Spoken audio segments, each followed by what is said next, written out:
एक अधूरी क्लास हमेशा अधूरी जानकारी देती है, इसलिए क्लास को अंत तक देखें। सभी को नमस्कार, मैं Himlata Verma HC² Himlata coaching classes में आप सभी का स्वागत करती हूँ।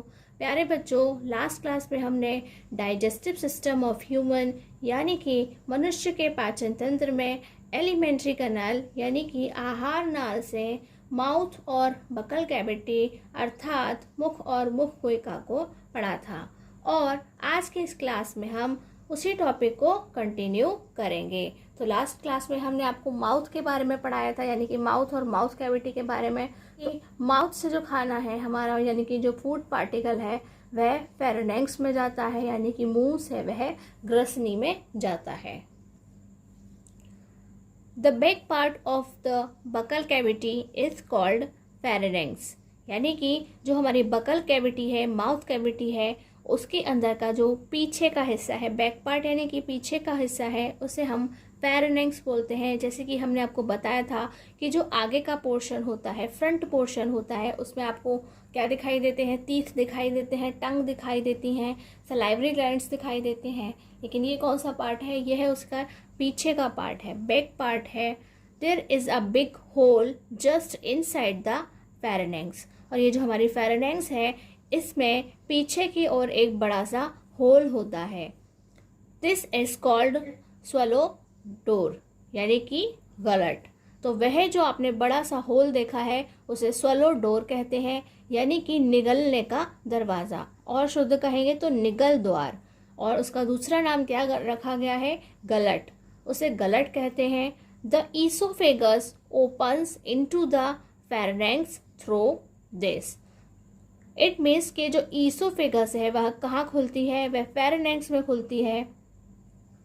और किसकी हेल्प से खुलती है? ये जो हमारा गलट है, इसकी वजह से हमारी ईसोफेगस जो है वह फेरेनेक्स में खुलती है, यानी कि ओपन होती है, जिससे जो हमारा फूड है वह फेरेनेक्स से ईसोफेगस में चला जाता है। हिंदी में कहेंगे मुख गुहा का पिछला भाग ग्रसनी कहलाता है, यानी कि पीछे के भाग को हम ग्रसनी कहते हैं। ग्रसनी में एकदम अंदर एक बड़ा छिद्र होता है, यानी कि वहाँ पर एक बड़ा सा गड्ढा होता है, या कहेंगे छेद होता है। इसको निगल द्वार गलट कहते हैं, यानी कि उसी को हम क्या कह रहे हैं? निगल द्वार, जहाँ से हम खाना निगल रहे हैं, और उसे हम गलट कहते हैं। इसके द्वारा ग्रास नली ग्रसनी में खुलती है। उससे क्या होगा कि हमारा जो भी भोजन है, फूड पार्टिकल है, वह ग्रसनी से ग्रास नली में चला जाता है। नेक्स्ट टॉपिक है हमारा ईसोफेगस। नेक्स्ट टॉपिक है ईसोफेगस, यानी कि ग्रास नली या ग्रास नलिका। दिस इज 25 सेंटीमीटर लॉन्ग, यह 25 सेंटीमीटर की लेंथ होती है। It carries the food down into the stomach. यह क्या करती है? ये जो हमारे फूड पार्टिकल्स होते हैं, यानी कि हमारा जो फूड होता है, जो हमने खाया है, वह उसको स्टमक में पहुंचाती है। The wall of oesophagus is muscular, यानी कि ईसोफेगस जो है, हमारा जो फूड पाइप है, वह कैसा होता है? मस्क्यूलर होता है। इट मीन्स कि वह मसल से बना हुआ है, उसमें कोई भी बोन नहीं होती है। When the slightly digested food enters the food pipe, यानी कि जो slightly digested कैसा है? जो हमने मुंह के अंदर जिसे थोड़ा सा च्यू किया था, ग्राइंड किया था, उसको हम क्या कह रहे हैं? वह slightly digested हो गया है। जैसे ही वह फूड जो हमारा फूड है वह फूड पाइप के अंदर आता है, the walls of the esophagus starts contraction and expansion movements. जैसे ही हमारा खाना कहाँ आ रहा है? फूड पाइप में आ रहा है, तो ईसोफेगस में क्या स्टार्ट हो जाता है? कॉन्ट्रैक्शन। कॉन्ट्रैक्शन मीन्स सिकुड़ना, और एक्सपेंशन मीन्स फैल जाना। तो वह बार बार फैल जाती है, सिकुड़ जाती है, फैल जाती है, सिकुड़ जाती है। तो ये जो बार बार इस तरीके का मूवमेंट होता है उसे हम कहते हैं पेरिस्टाल्टिक। क्या कहते हैं? Peristaltic movements which push the food into the stomach. और उसकी वजह से जो हमारा फूड पाइप के अंदर फूड पड़ा होता है वह स्टमक में पहुंच जाता है। हिंदी में कहते हैं यह 25 सेंटीमीटर लंबी है, यानी कि इसकी लंबाई 25 सेंटीमीटर है। यह भोजन को पेट के अंदर ले जाती है, यानी कि जो हमारा फूड पाइप के अंदर, जो हमारी आहार नलिका के अंदर भोजन होता है, फूड पार्टिकल होता है, वह उसे पेट के अंदर ले जाती है। ग्रास नली की दीवार मांसपेशियों से बनी होती है, यानी कि उसके अंदर कोई भी हड्डी नहीं होती है। जब थोड़ा पचा हुआ भोजन भोजन नली में प्रवेश करता है, तो प्यारे बच्चों, आपने अपने मुंह के अंदर थोड़ा सा अपने भोजन को चबाया था, तोड़ा था, काटा था, कुतरा था, उसके बाद वह कहाँ जाता है? उसके बाद वह फेरेनेक्स यानी कि हमारी ग्रसनी में जाता है, और ग्रसनी से होता हुआ कहाँ आता है? ईसोफेगस में, यानी कि ग्रास नली में प्रवेश कर जाता है। तो उस समय वह कैसा है? थोड़ा पचा हुआ है। तो ग्रास नली की दीवारें संकुचन और विस्तार की गति शुरू कर देती हैं। संकुचन यानी कि सिकुड़ने लग जाती हैं, और विस्तार यानी कि फैलने लग जाती हैं, जिसे हम क्रमाकुंचन या संकुचन प्रकुंचन प्रक्रिया कहते हैं। तो प्यारे बच्चों, इसके दो नाम हैं। इस पूरे जो मूवमेंट है, ये जो प्रक्रिया चल रही है, उसे क्रमाकुंचन भी वो बोलते हैं, क्योंकि बार बार ऐसे होता है। क्रम का मतलब क्या होता है कि सीरीज में, कि पहले संकुचन होगा, फिर उसके बाद में विस्तार होगा, फिर संकुचन होगा, फिर विस्तार होगा। इसकी हेल्प से पूरे पाइप के अंदर जो खाना है वह धीरे धीरे करके नीचे पेट में पहुंच जाता है। इसे ही हम दूसरे नाम में क्या कहते हैं? संकुचन और प्रकुंचन प्रक्रिया कहते हैं। हमने आपको दोनों ही नाम लिखवाए हैं। दोनों में से किसी भी नाम से हमसे एग्जाम्स में पूछा जा सकता है। जो भोजन को पेट में धकेलती है, यानी कि पेट में धकेलने का काम करती है।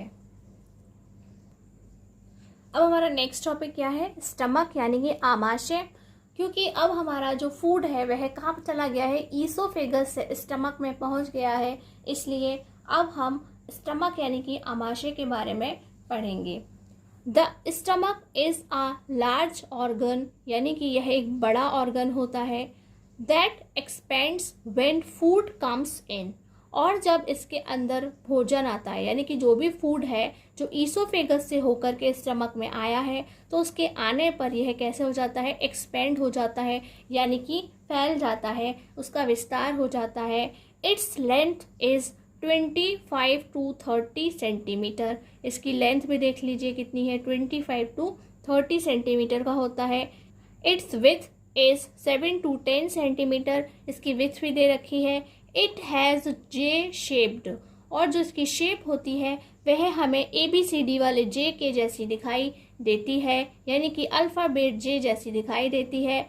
The glands present on the wall of the stomach secretes gastric juice, यानी कि जो हमारी वॉल है, स्टमक की जो वॉल है, उसके ऊपर ग्लैंड्स होते हैं। क्या होते हैं? Glands present on the walls of stomach and secrete gastric juices, और उसमें से गैस्ट्रिक जूसेस सिक्रेट होते हैं, यानी कि वहां से निकलते हैं। दैट कंटेन्स हाइड्रोक्लोरिक एसिड, वहां से क्या निकल रहा है? हाइड्रोक्लोरिक एसिड, यानी कि HCl निकल रहा है। The enzyme pepsin and mucus, इसके अलावा वहां से एंजाइम निकल रहा है जिसका नाम क्या है? पेप्सिन है, और वहां से म्यूकस निकलता है। प्यारे बच्चों, पहले हम इसे इतना ही पढ़ाएंगे क्योंकि ये थोड़ा सा बड़ा है।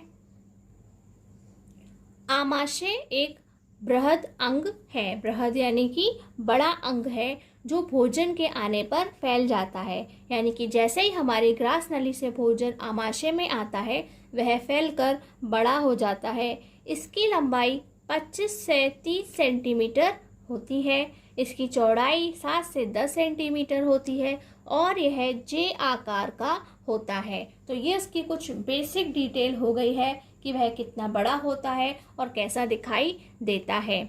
आमाशय की दीवारों पर उपस्थित ग्रंथियां जठर रस का स्राव करती हैं। स्राव यानी कि रिसाव करती हैं, स्राव करती हैं। तो प्यारे बच्चों, ये जो हमारा जठर रस है वह क्या है? गैस्ट्रिक जूस हम इसे कहते हैं, और जो हमारी ग्रंथियां हैं उन्हें हम ग्लैंड्स कहते हैं। और ये जो हमारा आमाशय है, क्या बता रहे हैं? उसकी दीवारों पर ग्लैंड्स होते हैं, यानी कि ग्रंथियां होती हैं जिनमें से जठर रस का स्राव होता है। तो ये जो जठर रस होता है वह क्या होता है, हमारे फूड को डाइजेस्ट करने में हेल्प करता है, यानी कि भोजन को पचाने में मदद करता है, जिसमें हाइड्रोक्लोरिक अम्ल यानी कि HCl, एंजाइम पेप्सिन और म्यूकस होता है। तो वहाँ पे 3 चीज़ें आपको मिल रही हैं, ये अधिक मात्रा वाली हैं, ठीक है। जैसे कि HCl बहुत ज़्यादा निकलता है, एंजाइम जो पेप्सिन है वह भी निकलता है, और जो म्यूकस है वह भी काफ़ी मात्रा में निकलता है।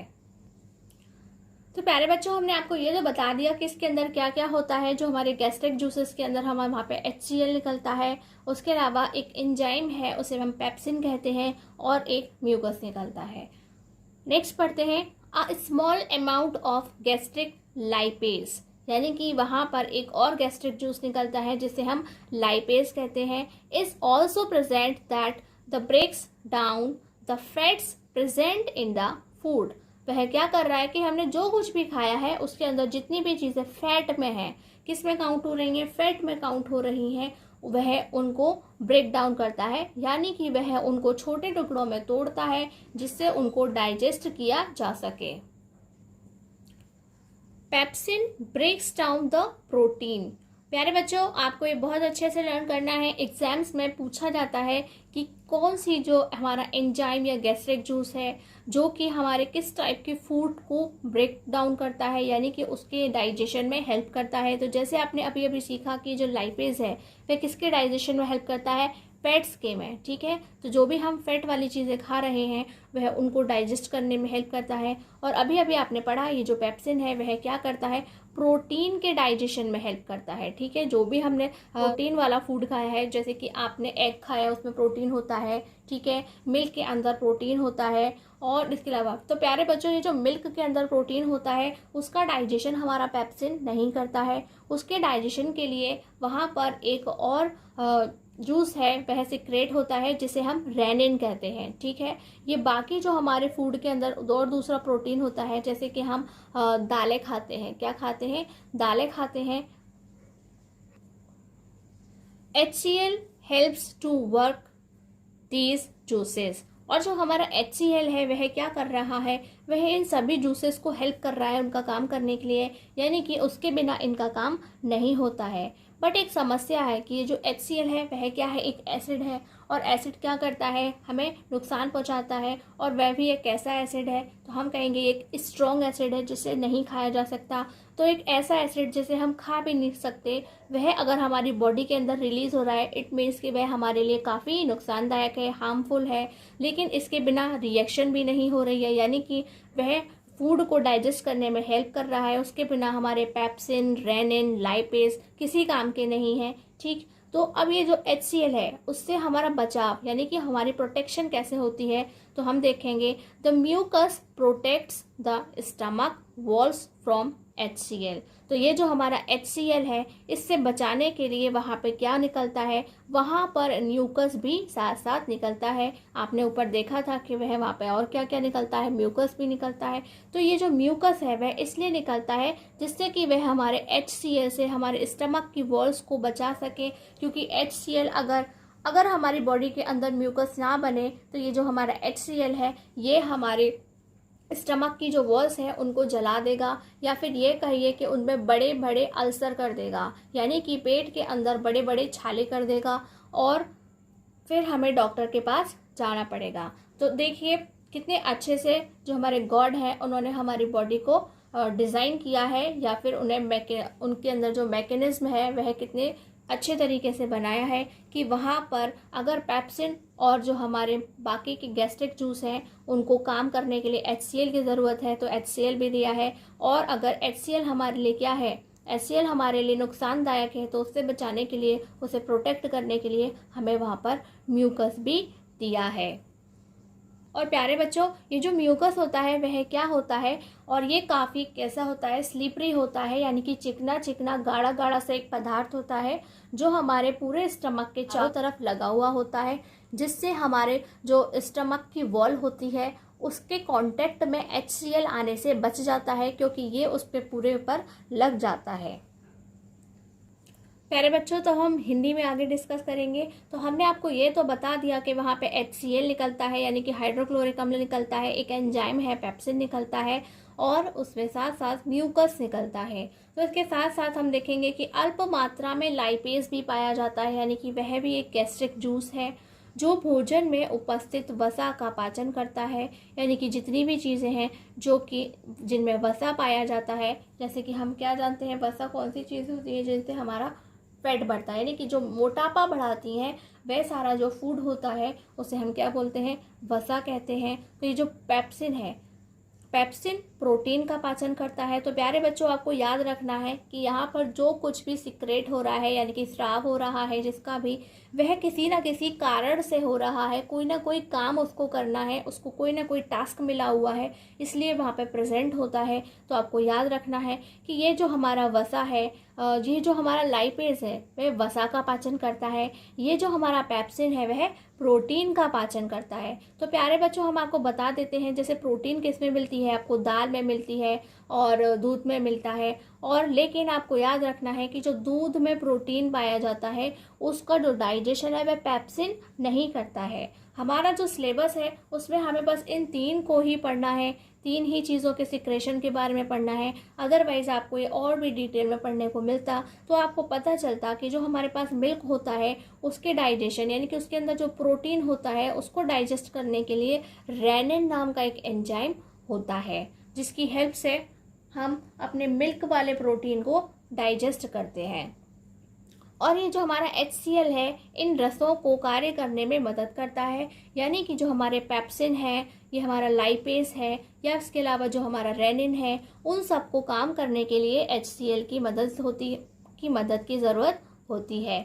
ठीक है। और म्यूकस आमाशय की दीवारों को HCl से बचाता है, यानी कि HCl क्या है, एक अम्ल है, एक प्रबल अम्ल है जिसे खाया नहीं जा सकता, उसके बाद भी वह हमारे शरीर के अंदर सिक्रेट होता है, यानी कि वह बहुत हानिकारक है, हमें बहुत नुकसान पहुंचा सकता है। तो उससे बचाव के लिए हमें भगवान ने क्या दिया है, यानी कि जो हमारे नेचर है उसने हमारे ही स्टमक को बचाने के लिए हमें वहाँ पर म्यूकस भी दिया है।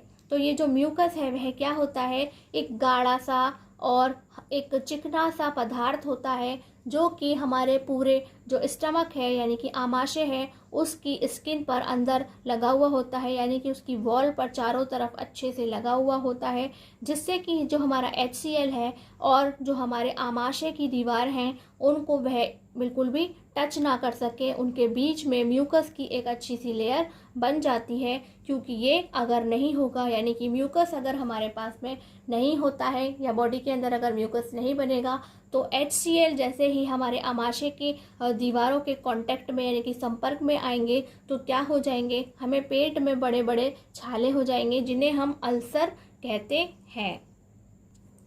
प्यारे बच्चों, आपको याद होगा हमने आपको एक टर्म सिखाया था जिसे बोलस कहते हैं। तो बोलस क्या था कि जो स्लाइटली डाइजेस्टेड, यानी कि मुंह में जिसे हमने चबाया था, कुतरा था, काटा था, यानी कि हमने जैसे ग्राइंड किया था, च्यू किया था, उस फूड को हम क्या बोलते हैं, बोलस कहते हैं। हिंदी और इंग्लिश दोनों में ही बोलस कहते हैं। इसी तरह से जो अभी आपने देखा कि यहाँ पर स्टमक में डाइजेशन हुआ, लेकिन स्टमक में पूरा डाइजेशन नहीं होता है। तो स्टमक के अंदर इस समय जैसा भी डाइजेस्ट किया हुआ फूड है, यानी कि कुछ डाइजेस्ट हुआ है पार्ट, जैसे कि आपने देखा कि वहाँ पे प्रोटीन का डाइजेशन होता है, फैट का डाइजेशन होता है। और जो हमारा मुंह था उसमें किसका डाइजेशन होता है, यानी कि हमारी माउथ कैविटी के अंदर कार्बोहाइड्रेट का डाइजेशन होता है, यानी कि कार्बोहाइड्रेट का पाचन होता है। तो अभी भी हमारे बॉडी के अंदर बहुत सारी और चीज़ें होती हैं जिनको डाइजेस्ट करना बाकी होता है। तो अभी यहाँ पर हमारा पूरा डाइजेशन नहीं हुआ है। तो इस समय जब हमारा पूरा डाइजेशन नहीं हुआ है तो हम वहाँ पर एक नया टर्म सीखते हैं, इसे हम बोलते हैं काइम। ठीक है, हम इसे काइम बोलते हैं। तो ये काइम क्या होता है, द पार्टली डाइजेस्टेड, आप पार्टली कहें, पार्शियली कहें, दोनों का मतलब एक ही है। द पार्टली डाइजेस्टेड फूड, यानी कि जो थोड़ा पचा, अधपचा भोजन है, that goes from the stomach to the small intestine is called chyme, यानी कि वह जो पचा, अधपचा जैसी भी स्थिति का फूड है वह कहाँ जा रहा है, that goes from the stomach, यानी कि स्टमक से, टू द स्मॉल इंटेस्टाइन, यानी कि वह स्मॉल इंटेस्टाइन के अंदर जा रहा है। उस फूड को हम काइम कहते हैं। क्या कहते हैं, उस फूड को हम काइम कहते हैं। तो ये पूछा जाता है व्हाट इज़ काइम, तो आपको बताना होगा कि वह किस टाइप का फूड होता है। पार्टली डाइजेस्टेड होता है और स्टमक से वह इंटेस्टाइन में जाता है। और हिंदी में हम कहेंगे पचा अधपचा भोजन। ठीक है, जो कुछ पच गया है कुछ नहीं पचा है उसे हम कहेंगे पचा अधपचा भोजन। जो आमाशय से छोटी आंत में जाता है उसे काइम कहते हैं। क्योंकि प्यारे बच्चों, आपको पता है कि हमने जो एलिमेंट्री कैनाल में आपको अपने सभी बॉडी पार्ट्स बताए थे, जो डाइजेस्टिव सिस्टम के अंदर 1 बाय 1 जिसके अंदर फूड जो है वह पास आउट होता है, तो आपने देखा था कि स्टमक के बाद वहाँ पर यानी कि हमारे आमाशय से भोजन कहाँ जाता है, छोटी आंत में जाता है, स्मॉल इंटेस्टाइन में जाता है। और उसी को हम क्या कहते हैं, उसे हम काइम कहते हैं। तो प्यारे बच्चों, हमारा जो ये डाइजेस्टिव सिस्टम ऑफ ह्यूमन यानी कि मनुष्य का पाचन तंत्र है, हम अब उसमें काफ़ी आगे आ गए हैं। सिर्फ अब हमें स्मॉल इंटेस्टाइन और लार्ज इंटेस्टाइन को पढ़ना है। तो आज आपने जितना भी काम सीखा है उसे अच्छे से नोट्स बनाएं, तैयार करें और उसका रिवीजन भी साथ साथ करते जाएं। तो प्यारे बच्चों, आज की ये क्लास आपको कैसी लगी हमें कमेंट करके ज़रूर बताएं। और ये क्लास अच्छी लगी हो तो प्लीज़ उसे लाइक करना बिल्कुल भी ना भूलें। जिन स्टूडेंट्स ने अब तक हमारे चैनल को सब्सक्राइब कर लिया है उनके लिए बहुत बहुत सारा धन्यवाद, यानी कि उन्हें हम बहुत सारा धन्यवाद बोलते हैं, थैंक यू बोलते हैं। और जिन बच्चों ने अभी हमारे चैनल को सब्सक्राइब नहीं किया है तो प्लीज़ वह चैनल को अभी सब्सक्राइब करें और बेल आइकन यानी कि नोटिफिकेशन बेल को ऑन करें, जिससे हमारी सभी क्लासेस की जानकारी आपको मिल सके। और इसी के साथ साथ हमारे प्यारे बच्चे याद रखेंगे कि प्यारे बच्चों, डू रिमेंबर, याद रखिए आज का काम आज ही ख़त्म करिए, कल के लिए बचाकर कुछ मत रखिए। आज की क्लास में बस इतना ही। नमस्कार, धन्यवाद।